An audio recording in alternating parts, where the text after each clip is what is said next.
সুন্দর কইরা জিমকে আমি আরেকটা নতুন একটা কালার দিচ্ছি। কথা শুনে না, এলে কইছে কান্দর কান্দরে বই রইছে।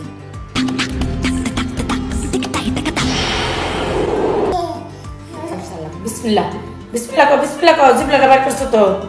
হ্যাঁ, সিল্লা দিছি। তারপর দেখছেন জিবলাটা কেমন বার করছে। বাড়ি বাড়ি গিয়ে বিক্রি করতেন গায়ের রং ফর্সা করার ক্রিম, যা দিয়ে চলত সংসার। 1 বছর আগে গাজীপুর থেকে চলে আসেন সাভারের আশুলিয়ায়, গড়ে তুলেন একটি বিউটি পার্লার। সেই সাথে নিজেকে সোশ্যাল মিডিয়ায় সক্রিয়ভাবে উপস্থাপন শুরু করেন, কিন্তু সেখানেও ছিল না তেমন জনপ্রিয়তা। হাল না ছেড়ে নিজেকে অশ্লীল ও কুরুচিপূর্ণভাবে টিকটক সহ বিভিন্ন সামাজিক মাধ্যমে ভিডিও কন্টেন্ট তৈরি করেন, সাথে যুক্ত করেন তার ছোট্ট শিশুদের। মারধর ও নির্যাতনের মতো ঘটনা ঘটিয়ে তৈরি করা কন্টেন্ট আপলোড করতেন টিকটক সহ বিভিন্ন সামাজিক যোগাযোগ মাধ্যমে। হ্যাঁ, বলছি শারমিন শিলা ওরফে ক্রিম আপার কথা।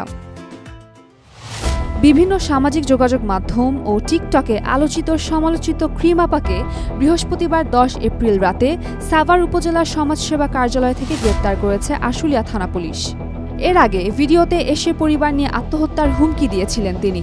এরপর তাকে কৌশলে উপজেলা সমাজসেবা কার্যালয়ে নিয়ে আসা হয়, সেখান থেকে তাকে গ্রেপ্তার করে পুলিশ। এর আগে বুধবার 9 এপ্রিল আশুলিয়া থানায় শিশু আইন 2013 অনুসারে মহিলা বিষয়ক কর্মকর্তা কাজী ইশরাত জামান নিজে বাদী হয়ে মামলাটি দায়ের করেন। মামলার এজাহারে উল্লেখ করা হয়েছে, সাভার উপজেলার আশুলিয়া থানা এলাকায় বসবাসকারী শারমিন শিলা ওরফে ক্রিম আপা পেশায় একজন বিউটিশিয়ান। সামাজিক যোগাযোগ মাধ্যমে তিনি ক্রিম আপা নামে পরিচিত।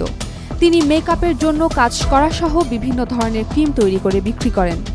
তিনি নিজের ছেলে ও মেয়েকে নিয়ে সামাজিক যোগাযোগ মাধ্যম ফেসবুক সহ অনলাইনে বিভিন্ন ধরনের ভিডিও তৈরি করে পোস্ট দেন। গত 30 মার্চ নিজের ফেসবুক আইডিতে বিকেল 4টার দিকে একটি ভিডিও পোস্ট করেন তিনি, যা ভাইরাল হয়। ওই ভিডিওতে দেখা যায় শারমিন শিলা তার মেয়ে শিশুকে, যার বয়স আনুমানিক 2 বছর, তাকে জোর করে এক হাত দিয়ে মুখ চাপ দিয়ে হা করিয়ে মেয়ের অসম্মতিতে কেক জাতীয় কিছু খেতে বাধ্য করছেন। তিনি ভাইরাল হওয়ার জন্য 1 বছর ধরে 2 শিশু সন্তানের প্রতি মাতৃসুলভ আচরণ না করে শিশুদের আঘাত, উৎপীড়ন, অবহেলা সহ তাদের প্রতি নিষ্ঠুর আচরণ করছেন। এ ধরনের আচরণের কারণে শিশুরা শারীরিক ও মানসিকভাবে বিকারগ্রস্ত হয়ে পড়েছে। আশুলিয়া থানার পুলিশ পরিদর্শক মোহাম্মদ কামাল হোসেন বলেন, শিশু আইনের 70 ধারায় শারমিন শিলার বিরুদ্ধে মামলা হয়েছে। তার বিরুদ্ধে শিশুকে আঘাত, উৎপীড়ন ও অশালীনভাবে প্রদর্শন করার অভিযোগ করা হয়েছে। সন্ধ্যায় সাভারের পৌর এলাকা থেকে তাকে গ্রেপ্তার করা হয়।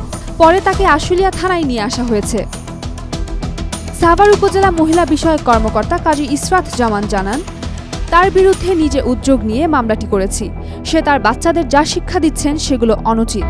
সে ক্ষমা চেয়েছেন, কিন্তু আমরা চাই এই কর্মকাণ্ড থেকে তিনি বেরিয়ে আসুক। শুধু সে নয়, যারা এ ধরনের কাজের সাথে জড়িত তারাও সতর্ক হবে। আমরা এটা নিয়ে বসেছি, আমরা লং টাইম কথা বলেছি নিজেদের মধ্যে কি করা উচিত। তো এক পর্যায়ে আমরা ডিসিশনে গিয়েছি যে আসলে এটা মামলা করে দিতে হবে, যার প্রেক্ষিতে আমি আশুলিয়া থানায় এসেছি। শারমিন শিলা ওরফে ক্রিম আপার বিরুদ্ধে শিশু মানসিক ও শারীরিকভাবে যে নির্যাতনটা করেছে এটার বিরুদ্ধে মামলা করতে এসেছি। ঘটনাটি প্রথমে জেলা প্রশাসকের নজরে আনেন একাই 100 নামের একটি সংগঠন। পরবর্তীতে শারমিন শিলা পরিবার নিয়ে আত্মহত্যার হুমকি দিলে কৌশলে পুলিশের হাতে সোপর্দ করে তারা। ক্রিম আপা তার নানা কর্মকাণ্ড বা বাচ্চাকে ঘিরে তার যে ভিউ ব্যবসা বলা যেতে পারে, বিভিন্ন সময় ছোট বাচ্চাটার একদম ছোট কানের মধ্যে সে বড় বড় দুল দিচ্ছে, কখনো আঙ্গুর খাওয়াচ্ছে, যেটা আসলে যে কোনো মানুষ দেখলেই মনে হবে যে এটা আসলে কোনো ফানি ভিডিও না। হ্যাঁ, সেটা কোনো ধরনের ফানি ভিডিও হিসেবে বলা যায় না। সেটা দেখেই মনে হবে যে আসলে জোরপূর্বক তাকে দিয়ে এটা করানো হচ্ছে।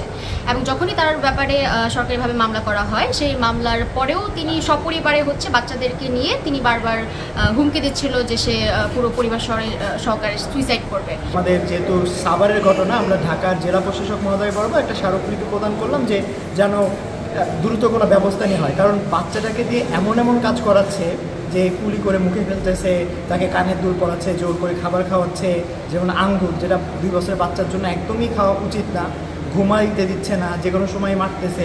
তো আমরা সরকারকে অনুরোধ জানালাম যে শিশু বিষয়ক কর্মকর্তা, মহিলা বিষয়ক কর্মকর্তা তারা যেন স্থানীয়ভাবে একটা পদক্ষেপ নেয়। তো তারা যদিও 3 দিন সময় নিয়েছিল, যেটা আরও আগে হওয়া উচিত ছিল, তো পরবর্তীতে আসলে যেটা দেখা গেল যে আপনার একটা সময় এই ক্রিম আপা বিভিন্ন লাইভে গিয়ে এমনভাবে বক্তব্য তুলে ধরলো যে সে অপরাধী না, সে নির্দোষ, আমরা ভুল বুঝতেছি, এবং তার বাচ্চাদেরকে সে কিছু কথা শিখিয়ে দিচ্ছিল যে সে সুখে আছে। গ্রেপ্তারের আগ মুহূর্তে কথা বলেন শারমিন শিলা, নিজেকে নির্দোষ দাবি করেন। সেই সাথে বাচ্চাদের নিয়ে ভিডিও তৈরি না করার কথা বলেন তিনি। এখন আমাকে ধরা দিছে, আমার পাশে কেউ নেই, আমার মা নাই, বাবা নাই, আত্মস্বজন কেউ নেই, কে ধরবো উকিল, এর জন্য পলিটিক্স করে আমাকেই ধরাইছে। আমি অনেক মাপ চাইছি, আমি কাঁদছি, আমি প্রচুর, আজকে 7-8 দিন ধরে, 5 দিন ধরে আমি এত কান্না করতেছি। ওনারা জেনে যেতে বলতেছে, হেনে যেতে খুলে বলছি, ওনারা যেমনি বলছে আমি এমনিই করছি।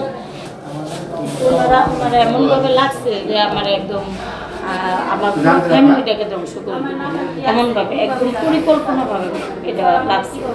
আমি কত কাঁদছি, যাই দেন ইউটিউবে টিকটুবে এত কাঁদছি, আমি তো মাপ